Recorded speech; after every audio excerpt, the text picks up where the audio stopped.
Assalamualaikum. My name is Apika. Today we will be presenting the case on Walmart's acquisition of Flipkart, emerging paradigm of the digital era. Listed here are what we are going to cover in this presentation. First of all, I will start with the background of Flipkart. Flipkart is an Indian e-commerce company founded in 2007 in Bangalore, India, and incorporated in Singapore as a private limited company. They were started by two friends, Sachin Bansal and Billy Bansal, and for your information, they are not related. In the beginning, they started the company with modest facilities of an office in a two-bedroom, hall-kitchen residential apartment in Koramangala in Bangalore, with just two computers and an overall investment of 400,000 lakhs.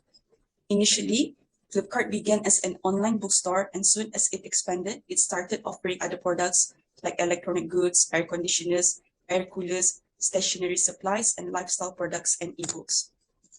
Next is the timeline of Flipkart. The timeline shows how the company is growing, the companies they acquired, and also the companies that invested in Flipkart.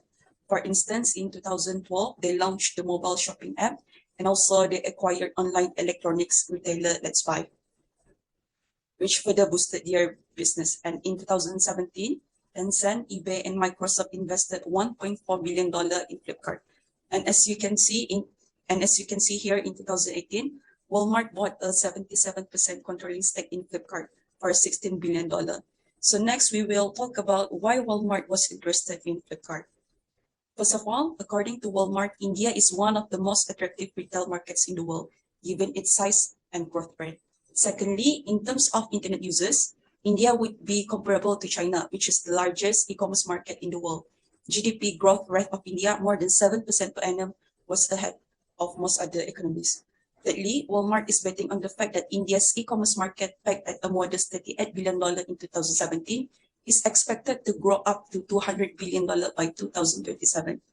Lastly, Walmart feared that they would lose the market to Amazon if they did not enter soon, because according to Walmart, the Indian e-commerce market is booming and Amazon had already taken a large portion of e-commerce. Hence, Walmart did not want to miss the chance to enter the Indian market.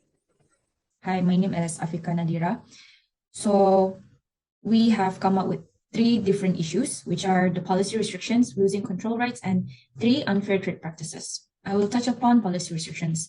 So according to the policy restriction that we have come up with, in terms of the fundraising, Flipkart needed funds to expand its businesses. And according to the policy regime in 2010, they did not permit the pace of fundraising that Flipkart envisaged. And then in the FDI into the electronics retail segment was not permissible. And in order to raise a good capital, the company needed a good financial performance for 3 years. And then in terms of the reincorporation, it has reincorporated in Singapore and created a complex ownership to attract venture funds.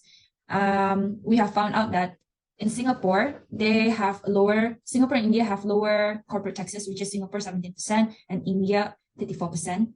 And a large number of startups were ready to emulate Flipkart and the route it had followed.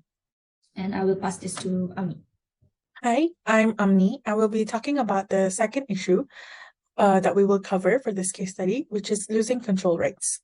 So in more developed economies or country, the regulatory mechanism had provisions that enabled founders to have voting rights disproportionate to their shareholdings. This practice enabled clear-cut demarcation between ownership rights, which imply the economic rewards from the company, and controlling rights, which imply directing the destiny of the entity. However, this practice were not permissible in India in 2018. This has resulted in Indian startups being unable to grow their company without the founders losing control of the entity by external investors, which were the ones that tend to dictate the entity's direction. So in this case, Flipkart founders held less than 17% of ownership of the company, where Walmart's acquisition of 77% of Flipkart would mean that the founders were unable to make corporate decisions, losing their controlling rights to Walmart. Raghav Pal described this phenomenon as digital colonization by global biggies from USA and China. Hello, my name is Christina, and I will be presenting unfair trade practices along with Ijazati later. So, firstly, Flipkart sees immense benefit when collaborating with Walmart, especially in managing offline business and cross-supporting from them.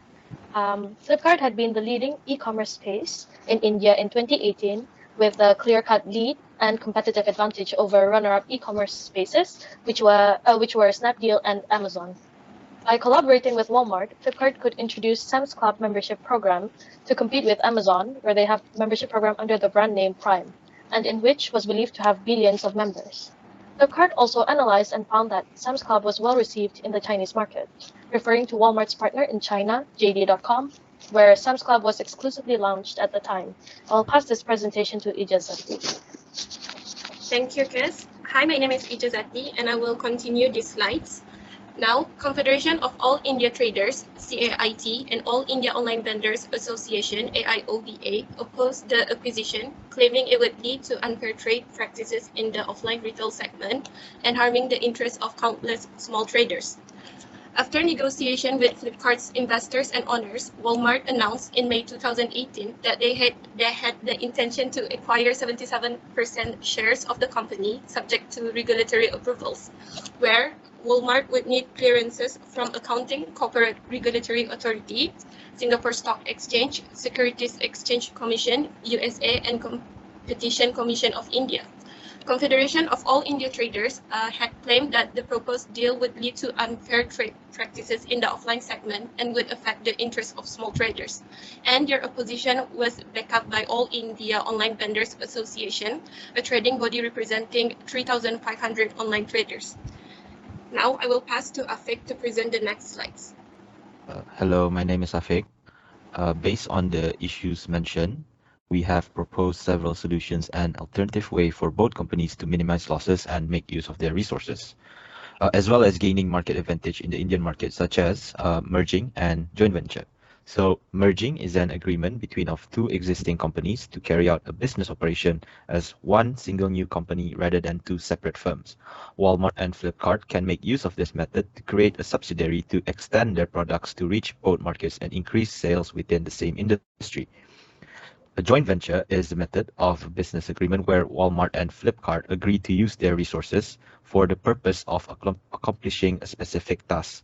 They can make use of their resources in the industry to create a competitive advantage among their competitors in the Indian retail. So there are advantages and disadvantages of these methods, which my colleagues will explain in the next slide. Hi, my name is Shazwani. I will be presenting on the evaluation of one of the options, which is merging. So one of the advantages is new team member, which means that they are able to gather new ideas to help them improve in terms of expansion. And then secondly, bigger consumer base, which means that they are able to sell to bigger audiences. And then it improve product mix. So now Walmart not only sell consumer goods, if they merge with Flipkart, they will improve their product mix and able to sell producer or intermediate goods as well. And as for disadvantages, now both companies will have bigger responsibilities. New business needs new and bigger responsibilities. So that's why sufficient planning are necessary. And secondly, bigger capital requirement. Merging means both companies need to give bigger investment to capital. And lastly, incurring potential debt. Merging with another company means that you may end up merging with their debts as well. So most companies that merge with mother companies are often packed with these debts. And that is all for me. I will pass this presentation to Buzz. Thank you, Wani. Hi, my name is Bazila, and I'll be presenting the joint venture option. The advantages of a joint venture is that it is a temporary arrangement to manage so that they do not have to buy shares of the company that they are trying to acquire. This means that there are lesser policy restrictions. Creating joint venture means that they are able to leave whenever they want. Profits and losses will be separate for each entity, and each party has access to the other participants' resources without having to spend excessive amounts of capital. There's a shared risk in a joint venture. The disadvantages, however, is that there is a clash of culture. Poor integration will happen when both companies have two different managerial styles. There's a need of sufficient planning of which managerial style that the two companies can agree upon to avoid cultural differences, poor integration process, and unclear leadership. Even though the joint venture is not a permanent arrangement, both companies need to have an agreed arrangement if one decides to fall back or give up. The IRS does not recognize a joint venture. That's why it is imperative for the arrangement to spell out how profits and losses get taxed. Thank you. I'll be passing this presentation to the next person. Hi, my name is Zato, and on my part of Optimal Solution, we Group 6 decided that the best way to solve the problem is to let these two businesses combine or integrated. And how they are combined or integrated? It is by the use of a joint venture or a merger. For example, integrated between Flipkart and Walmart wholesale company that is called Best Price. The integration between this company will be a benefit to Indian small traders. Why? Because when this merge happens, it will create new digital wholesale marketplace where it will be used to build and expand Indian small traders. This because this merge will make use of a talent, a solid technical condition, deep merchandising expertise, and logistics to serve the small Indian traders. Moreover, this merge is not just supporting Indian small businesses, but it also able to consolidate both Flipkart and Walmart, whereby Flipkart can profit from utilizing Walmart expertise of single-channel supply chains. And as for Walmart, it could strengthen its market reputation in e-commerce. And how this solution is implemented, I'll pass this to Ifa to discuss on this. Hi, this is Ifa and I will talk about the implementation solution. So one of the solution is through merging. While an acquisition usually involves one company taking over another, merging involves two companies joined together and building a new entity that compose the best element of both companies. It is important to set up good motive for merging to happen, and the motive has to be strong enough in order to convince the other company the idea of merging is good and it benefits both of the companies. Having agreed to the idea of merging, it is important to understand what the new merged identity of the two companies will look like. This also relates when two companies discuss about the structure of the deal after deciding on merging. For example, who will be the new CEO and what will be the name of the new companies after merging, and etc. After the deal of the two companies have been achieved, it is then time to make plans into reality, which can be seen from Flipkart's merging with Walmart in 2018, knowing that through merging non-cash-rich company like Flipkart joined Walmart to create entities will have far more potential in the market. Another solution than merging is for a company to joint venture. For a successful joint venture, a repeatable model is certainly needed in order to prevent future challenges. When companies are already structuring a deal with each other, possible future challenges such as unclear roles, slow decision-making, and failure to resolve disputes can be avoided when a company chooses to join venture with companies that already have experiences and good management from the start and stay involved. For companies that intend to make joint ventures as essential for the company's growth strategy, an exclusive joint venture team is also needed to proactive support and to supervise all joint ventures at the central level.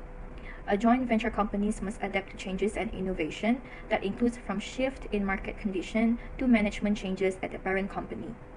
An example of a joint venture in this case can be seen from Flipkart's joint venture with Ace Turtle, that is to bring Toys R Us and Babies R Us to India's online customer, where this launch also strengthens Toys R Us brand business and also to further contribute India's growing toy sector. That is all for our presentation in this video. Thank you for your attention.